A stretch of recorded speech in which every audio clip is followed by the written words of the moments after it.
Just as things started to lighten up, a knock suddenly came at the door. Mike opened it, only to find that same cop standing outside again. Daisy instantly tensed up. The officer said he got a noise complaint about their room and asked for their IDs. Mike felt offended and refused to hand them over. Daisy quickly turned on the camcorder just in case, but the cop got worked up again when he saw it. He demanded she turn it off and even tried to grab it by force. Mike tried to stop the officer's rough behavior.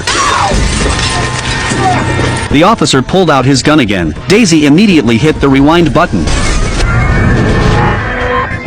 Everything returned to the restaurant again. Daisy gripped the camcorder tightly, watching the cop eating nearby. Her heart filled with despair. They seemed to be trapped in a terrible loop, unable to escape the cop's pursuit no matter what. Daisy decided to take the initiative, to try and break the cycle. She picked up the camcorder, and walked straight to the officer's table, trying to calmly introduce herself and her son, and thank him for keeping the area safe. Daisy tried hard to leave a good impression, hoping the officer would let them go. Sure enough, when the officer heard the praise, a smile appeared on his face. Daisy took the chance to chat casually with him. This time the officer seemed friendly, and even said goodbye after finishing his meal. Daisy finally breathed a sigh of relief, thinking they were finally free from the officer. But as she turned to leave, she saw the cop was still in the restaurant, and suddenly called out to her. Daisy's heart skipped a beat. She silently prayed he wouldn't cause more trouble, but the officer asked if the luxury car outside was hers, and demanded she explain where it came from. Daisy forced herself to stay calm, and explained she bought the car with money she earned through hard work. Then she pulled her son and tried to leave, but just as Daisy was about to get in the car, the officer called out to her again. Daisy completely lost hope. No matter what she did, she couldn't change the ending. The cop would eventually kill her son. Daisy decided to take the bullet for her son. She purposely provoked the officer, hoping he would shoot her instead,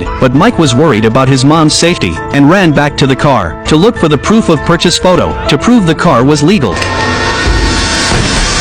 At that moment, Daisy's world collapsed. Fear washed over her like a tidal wave, drowning all her reason. The camcorder fell to the ground, and Mike lay in a pool of blood, outside the morgue. Tears silently streamed down Daisy's face. She couldn't accept this cruel reality. Then the doctor walked up to her, and asked if she wanted to identify the body. Daisy's voice trembled, but she begged the doctor to help her find the camcorder. The doctor didn't understand, but did as she asked. Daisy stood before her son's body, overwhelmed with grief. She clutched the camcorder tightly, praying it wasn't broken. The camcorder was her only hope. Her hands shaking, she pressed the rewind button, and a miracle happened. Daisy and Mike were back in the breakfast diner again. Daisy was overwhelmed with joy. She grabbed her son's hands, but when she looked up, she saw the officer hadn't arrived yet. She realized they had gone back even earlier this time. Daisy quickly took Mike away from the dangerous place, but fate didn't seem to favor them. Just as they were about to walk out of the diner, the cop suddenly appeared in front of them.